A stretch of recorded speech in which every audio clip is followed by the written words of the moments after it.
When my granddaughter Emma whispered a secret that shattered my world, everything changed. "Grandma, Mommy and Daddy said they're sending you to a home and taking your money," she said, her voice barely audible. I smiled, ruffled her hair, and hid the fury igniting inside me. Brian and Jessica had no clue what they'd just unleashed. If you're watching this, hit subscribe and tell me where you're tuning in from. Let me rewind to explain how I ended up caring for two of the most ungrateful people I've ever known. 18 months ago, my husband Frank died suddenly of a heart attack. Brian and Jessica swooped in, all crocodile tears and fake concern.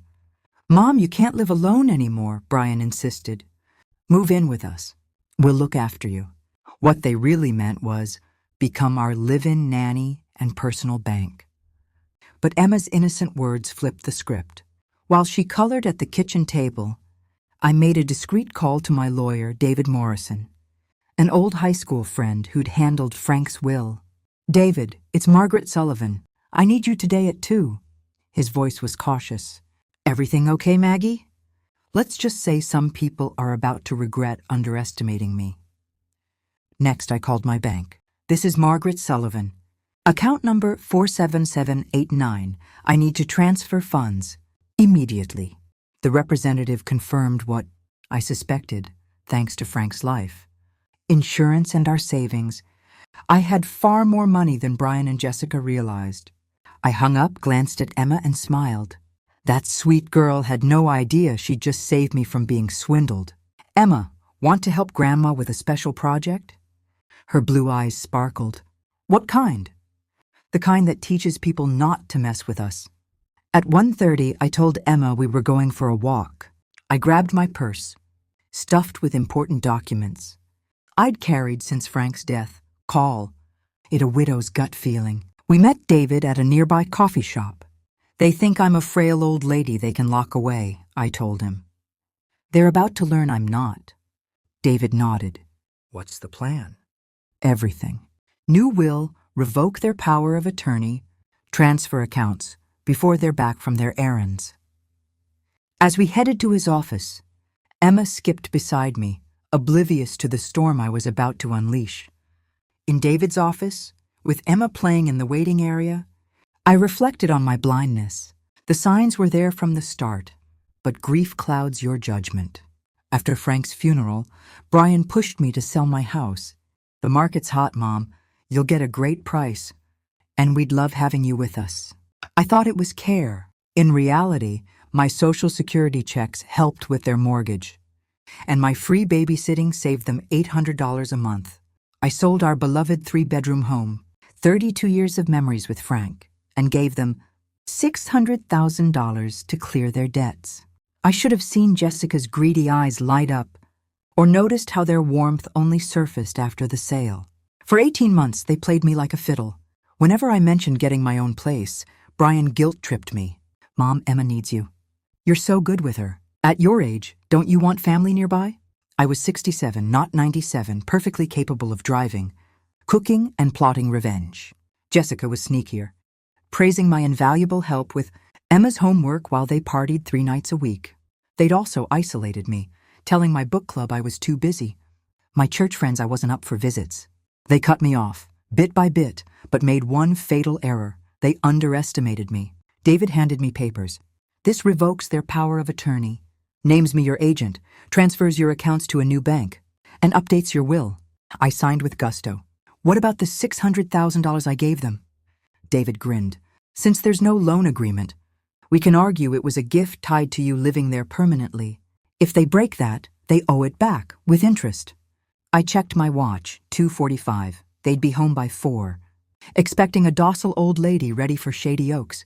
Instead, they'd meet a woman who'd just taken back her life. Emma and I hit First National Bank next, where I'd banked for 40 years. While she munched a lollipop in the kids' area, I met with Janet, the manager. "Mrs. Sullivan, transferring everything today?"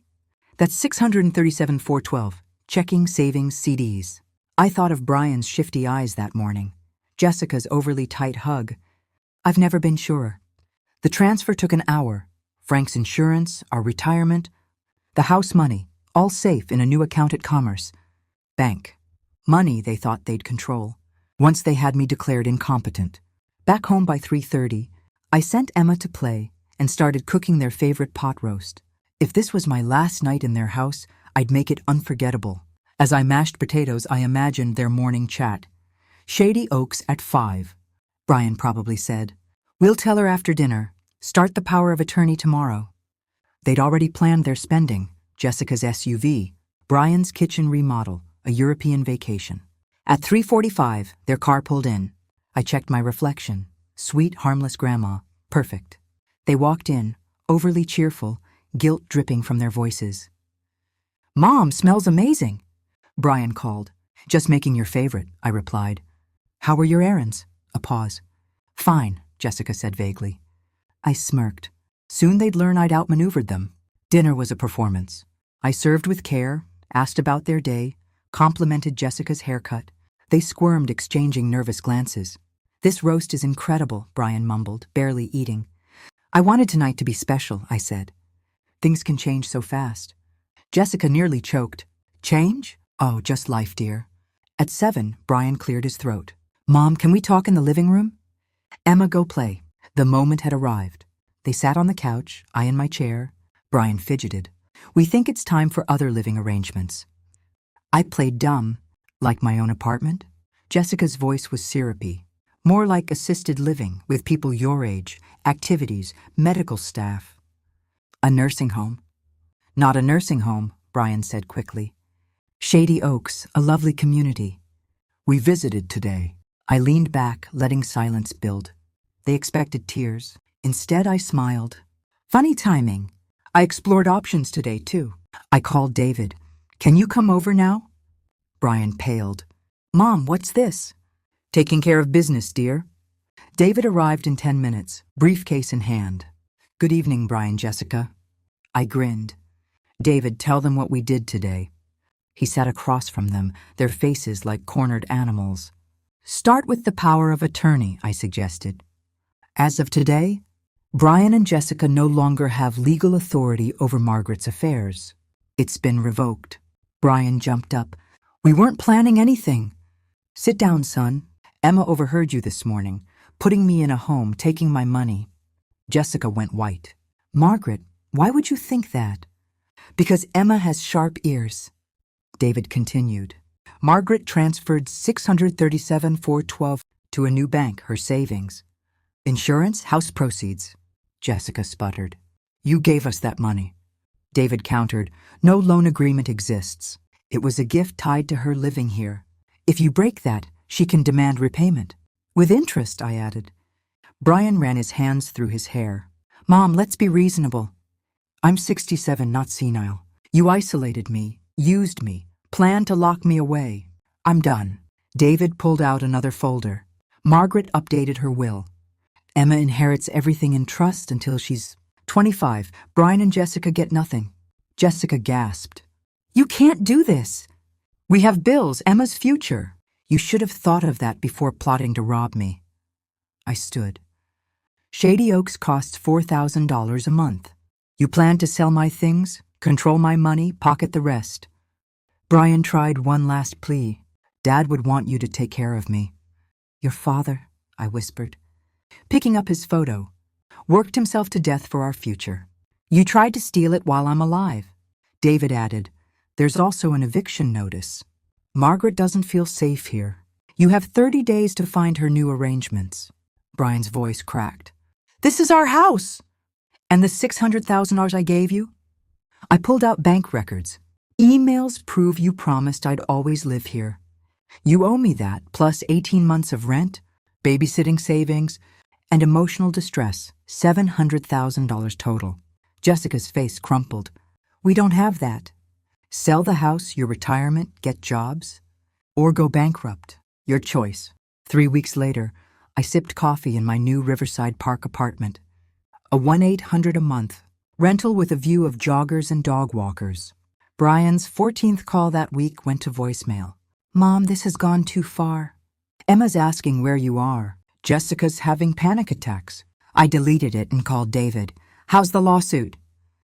They hired Martin Burke. He's good. Arguing the $600,000 was a gift. But we have bank records, emails, receipts proving financial abuse. I smiled. What else? Where they're pushing for a psychological evaluation, claiming you're not competent. My smile faded, still trying to lock me up. It's a desperate move, they're losing. Then David dropped a bomb. They're questioning Frank's insurance policy. There's a second policy, $2 million. You weren't the only beneficiary. My heart stopped. Who else? Linda Morrison, Frank's secretary. She got $1 million. You were supposed to get $1 million, but only received $500,000. The truth hit hard. Brian had handled the insurance after Frank's death, claiming it was $500,000 after taxes. I'd been too grief-stricken to question it. My son had stolen $500,000. I called Linda Morrison. Now Linda Hayes, living in Atlanta. Margaret Sullivan, Frank's wife. Silence. I know about the $2 million policy. You got half. What do you know about mine? She hesitated. Brian said you got your share. That the insurance company erred and sent 2 checks. Brian had convinced her to keep $1 million, forging documents to hide his theft. Linda, Frank left us each $500,000 Brian stole from both of us, she gasped. What do? We take him down. I met Brian at his office the next day. He went pale seeing me in the lobby. Lunch at Giovanni's, I said. Over pasta I struck.